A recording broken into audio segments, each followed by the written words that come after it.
BRS working president KTR ఇవాళ నాగర్ కర్నూలు జిల్లా కుమ్మరిలో పర్యటించనున్నారు. ఇదే అంశానికి సంబంధించి పూర్తి అప్డేట్స్ మా ప్రతినిధి శేఖరాచారి లైవ్ ద్వారా అందజేస్తారు. శేఖరాచారి, ఇవాళ కేటీఆర్ నాగర్ కర్నూలు జిల్లాలో పర్యటించినట్టుగా తెలుస్తుంది. 2 నెలల పాప కుటుంబాన్ని పరామర్శించడానికి వస్తున్నట్టుగా తెలుస్తుంది. దీనికి సంబంధించి పూర్తి అప్డేట్స్ ఏంటి? కుమార్, ప్రస్తుతము మనము నాగర్ కర్నూలు జిల్లా కేంద్రంలోని అంబేద్కర్ చౌరస్తా వద్ద ఉన్నాము. ఇక్కడ ఎవరైతే కుమ్మేరకు సంబంధించినటువంటి సంఘటనలో ఒక చనిపోయిన పాప 2 నెలల చిన్నారి ఎవరు చనిపోయినప్పటి నుంచి కూడా నెక్స్ట్ డే నుంచి కూడా ఇక్కడ అంబేద్కర్ చౌరస్తా వద్ద కూడా బాధితులకు మద్దతుగా ఇక్కడ ఒక టెంట్ వేసి ఉంది. ఆ టెంటులో ప్రతిరోజు కూడా ఇక్కడ ధర్నా జరుగుతూ ఉంది. ఆ కుటుంబానికి న్యాయం చేయాలి, ఎవరైతే నిందితులు ఉన్నారో వాళ్ళని కఠినంగా శిక్షించాలని చెప్పేసి అనే డిమాండ్తో బాధితులు ఎవరైతే ఉన్నారో ఆ బాధితులు ఇక్కడ ధర్నా చేస్తూ ఉన్నారు. వాళ్ళకు అనేక కుల సంఘాలు కావచ్చు, ప్రజా సంఘాలు కావచ్చు, పార్టీలు కావచ్చు, ప్రతి ఒక్కరు కూడా ఇక్కడ వాళ్ళకు మద్దతు పలుకుతున్నటువంటి పరిస్థితి కనిపిస్తూ ఉంది. ఇది రోజు రోజుకు ఈ ధర్నా ఉధృతమవుతూ ఉంది. ఖచ్చితంగా వాళ్ళని ఎవరైతే బాధితులకు న్యాయం చేయాలనే డిమాండ్ ఒకటి, తర్వాత వాళ్ళతో పాటుగా నిందితులు ఎవరైతే ఉన్నారో వాళ్ళపైన మర్డర్ కేసు నమోదు చేయాలి.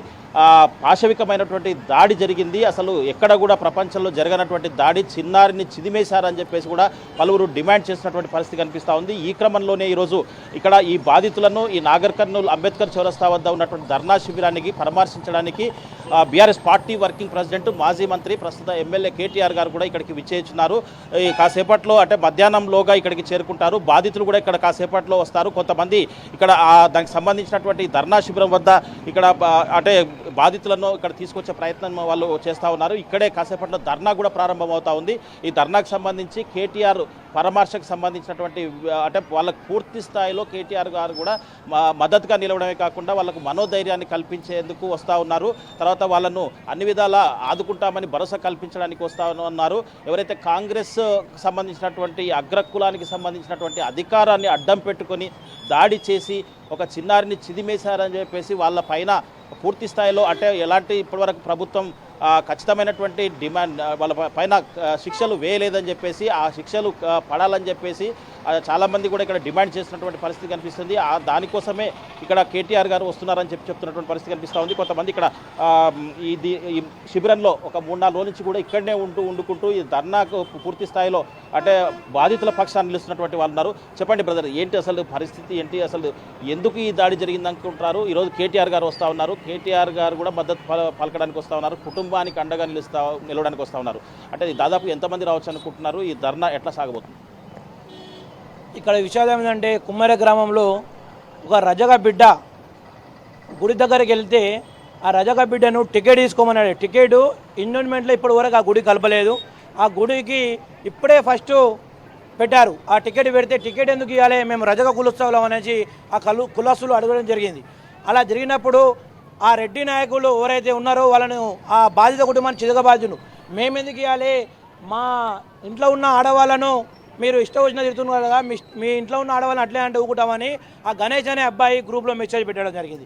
ఆ గ్రూప్లో మెసేజ్ పెడితే ఆ రెడ్డి నాయకులు అందరూ కలిసి కాంగ్రెస్ పార్టీ అధికార పార్టీకి చెందిన నాయకులు, కాంగ్రెస్ పార్టీ నాయకులు అందరు పిలిపించుకొని ఆ గణేష్ అబ్బాయిని కొబ్బరికాయ రూమ్లో వేసి చితకబాతుంటే వాళ్ళ తల్లి గారు వెళ్ళి, చంద్రకళ గారు వెళ్ళి అడిగి, అయ్యా మా కొడుకుని ఎందుకు కొడుతున్నావు అని అడిగితే ఆమెను కూడా రూమ్లో గుంజుకొని వాళ్ళిద్దరిని చితకబాటు కాంగ్రెస్ పార్టీ గుణ నాయకులు చితకబాటం జరిగింది. 8 మంది కలిసి రెడ్డి నాయకులు కాంగ్రెస్ పార్టీ అధికార పార్టీతోని అధికార పార్టీ అండదండలు మాకున్నాయని ఎమ్మెల్యే మామ నుంచి, ఎమ్మెల్సీ మామ నుంచి, సీఎం మామ నుంచి వాళ్ళ చుట్టాలం మేమనేసి నీవు ఏం చేసుకుంటే చేసుకోవే, మేము ఇట్లనే కొడతామనేసి ఆల్రెడీ 45 రోజుల కిందనే ఆ గణేష్ అనే పిలాన్ పైన ఆ ఊళ్ళో మేము ఇక్కడ కుల సంఘాలుగా, పార్టీలుగా, నాయకులుగా అందరం వెళ్ళి ఆ ఊళ్ళో మేము గత 5 రోజుల నుంచి మేము పనిచేస్తున్నాం. వాళ్ళకు న్యాయం జరగాలని మేము వచ్చి వాళ్ళ ఎమ్మని నిలబడ్డాము.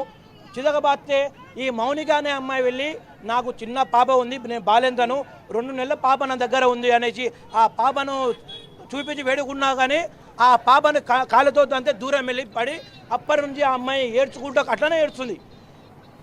ఆ కాలుతో తన్న 2 రోజులకు ఆ పసిపాప చనిపోయింది. ఇప్పుడు ఈ కాంగ్రెస్ పార్టీ అధికార మతంతో ఎక్కి ఈ నాయకులు, రెడ్డి నాయకులు మొత్తం మాకు అధికార పార్టీ అన్నదండ ఉందని, మీరు ఏం చేసుకుంటారో చేసుకో, మమ్మల్ని ఎవరేం మేము ఎమ్మెల్సీకి చుట్టాలమవుతామనేసి అధికార మందంతో ఆ ఊరు సర్పంచ్ తుకారాం రెడ్డి ఆ గ్రామంలో అందరినీ భయబంధాలకు గురి చేస్తున్నాడు. ప్రతి ఒక్కరికి గురి చేస్తున్నాడు. మేము గత బీఆర్ఎస్ పార్టీ తరఫున గత 5 రోజుల నుంచి మేము ఇక్కడ వాళ్ళకి అన్నదండగా మేము ఉంటూనే ఉన్నాము. మేము ఎక్కడున్నా కానీ మేము ప్రశ్నిస్తున్నాము. వాళ్ళకు బాధితుల కుటుంబానికి ఎంబడే ₹1 కోటి నష్టపరిహారం వేయాలి, అలాగే ఒక గవర్నమెంట్ జాబ్ ఇవ్వాలి. ఇక్కడ కేటీఆర్ అన్న కూడా మేము ఫోన్ చేసి చెప్పడం జరిగింది, ఇలా అవుతుందండి. మర్రన్న కూడా గత 4 రోజుల కిందనే వచ్చి వాళ్ళకి ఆర్థిక సాయం ₹1,00,000 ప్రకటించుండు. అలాగే మర్రన్న గారు మళ్ళీ వాళ్ళకు నేను సంపూర్ణంగా వాళ్ళకు ఒక ఇల్లు కట్టిస్తాను కూడా చెప్తున్నాడు. అలాగే మా రజకు సంబంధించిన నాయకులందరూ కేటీఆర్ అన్న గారికి ఫోన్ చేయడం జరిగింది. అయ్యా ఇలా ఇష్యూ అవుతుందంటే అన్న కూడా నేను వస్తాను, నిన్న హైదరాబాద్ వెళ్ళాడు, ఇలా ఇక్కడికి వస్తున్నాడు. బాధిత కుటుంబానికి న్యాయం జరిగే వరకు మేము అన్ని పార్టీల తరపునంగా, ప్రజా సంఘాల తరపునంగా, బీఆర్ఎస్ పార్టీ తరపునంగా న్యాయం జరిగే వరకు కూడా మేము పోరాడదామని కోరుకుంటున్నామన్న. మీరు చెప్పండి, అంటే నిజంగా కూడా ఇది ఒక ఒక రకమైనటువంటి సంఘటన. ఈ సంఘటన రాష్ట్రం అంతా కాదు, అంటే పక్క రాష్ట్రాలకు కూడా ఇది తెలిసిపోయినటువంటి అంశం. ఒక దావనలో వ్యాపించడమే కాదు, నిజంగా కూడా ఈ దుర్ఘటన అంటే విన్న వాళ్ళు కానీ చూసిన వాళ్ళు కానీ చాలా బాధపడుతున్నటువంటి పరిస్థితి. వాళ్ళకి ఎట్లా అండగా నిలుస్తూ ఉన్నారు, అసలు ఏం జరగాలని, వాళ్ళకి ఏం న్యాయం జరగాలని డిమాండ్ చేస్తూ ఉన్నారు, నిందితులపైన ఎలాంటి శిక్షలు పడాలి?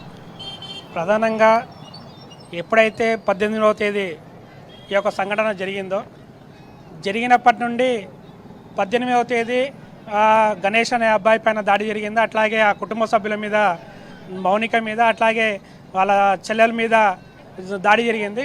ఆ దాడి జరిగిన తర్వాత వాళ్ళు 2 రోజుల పాటు అక్కడ ఉన్నటువంటి రెడ్లకు భయపడి ఊరి ఇడిచిపెట్టి నాగర్కర్నూల్లోనే తలదాచుకోవడం అనేటువంటి జరిగింది. ఆ సంఘటనలో పాపని చూసి ఊరుకోండి, మా పాపను చూసి ఈ యొక్క కొట్టడం ఆపండి అని చెప్పేసి అంటే కూడా అక్కడ ఉన్నటువంటి రెడ్లు మృగంగా ఈరోజు చిన్నపిల్లని కూడా చూడకుండా తోయడం అనేటువంటి జరిగి ఆ కుటుంబానికి ఈరోజు ఒక పాపను అనేటటువంటి దూరం చేశారు. ఈ సభ్య సమాజానికి 2 నెలల పాపని దూరం చేసినటువంటి దుర్మార్గులని వెంటనే మర్డర్ కేసు పెట్టాలి, వాళ్ళని జైలుకు పంపించాల్సిందిగా కోరుతా ఉన్నాం. అట్లాగే ఏదైతే ప్రభుత్వం కూడా ఆ ఒక కుటుంబానికి ప్రభుత్వ ఉద్యోగం ఇవ్వాలి, అట్లాగే ఎక్స్గ్రేషియా చెల్లించాలి. ఈ యొక్క డిమాండ్స్ ప్రధానంగా కుటుంబం ఒకటే కోరుకుంటా ఉంది. ఏదైతే ఆ రెడ్లు మా మీద దాడి చేశారో, ఆ రెడ్లు మా పాపని పొట్టన పెట్టుకున్నారు, ఆ పొట్టన పెట్టుకున్నటువంటి రెడ్లందరినీ కూడా ఈరోజు జైలుకు పంపించేంత వరకు మేము ఈ శిబిరం నుండి పోమని చెప్పేసి జేఏసీగా, అట్లాగే రజక సంఘాలుగా ఇక్కడ ఉన్నటువంటి అనేక పార్టీల వాళ్ళు కూడా అదే డిమాండ్తోనే ఉన్నాం. వచ్చేటటువంటి ప్రతి ఒక్కరిని కూడా ఆహ్వానిస్తూ ఉన్నాం.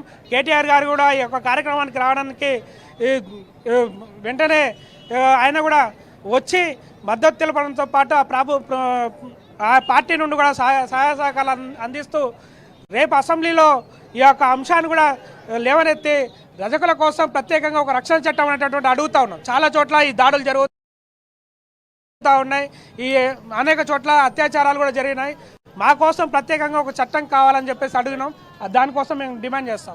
రైట్, మొత్తంగా చూసినట్టయితే ఇక్కడ పూర్తి స్థాయిలో ఒక పాశవికమైనటువంటి దాడి జరిగింది కాబట్టి ఇక్కడ 4 రోజుల నుంచి కూడా ఇక్కడ ధర్నా నడుస్తూ ఉంది. దానికి సంబంధించి అనేక పార్టీలతో పాటు ఈరోజు కేటీఆర్ గారు స్వయంగా ఇక్కడికి వస్తూ ఉన్నారు. ప్రభుత్వంపై నిజంగా కూడా ప్రభుత్వానికి ఏమాత్రం చిత్తశుద్ధి ఉన్నా కానీ బాధితులకు న్యాయం చేయాలని, నిందితులకు కఠినంగా శిక్షించాలని చెప్పేసి కూడా ఇక్కడ ప్రతి ఒక్కరు ముక్త కంఠంతో కూడా ఖండిస్తున్నటువంటి పరిస్థితి కనిపిస్తూ ఉంది. మరి 12 గంటల వరకు కూడా కేటీఆర్ గారు ఇక్కడికి రానున్నారు. ఆయన కోసం చాలామంది కూడా ఇక్కడ వెయిట్ చేస్తున్నటువంటి పరిస్థితి కనిపిస్తూ ఉంది. బీఆర్ఎస్ శ్రేణులు పెద్ద సంఖ్యలో కూడా ఈ దీక్షా శిబిరానికి బాధితులకు కేటీఆర్తో పాటు అండగా నిలిచే అవకాశం ఇక్కడ స్పష్టంగా కనిపిస్తుంది. ఇది ఇక్కడ తాజా పరిస్థితి. Vote studio.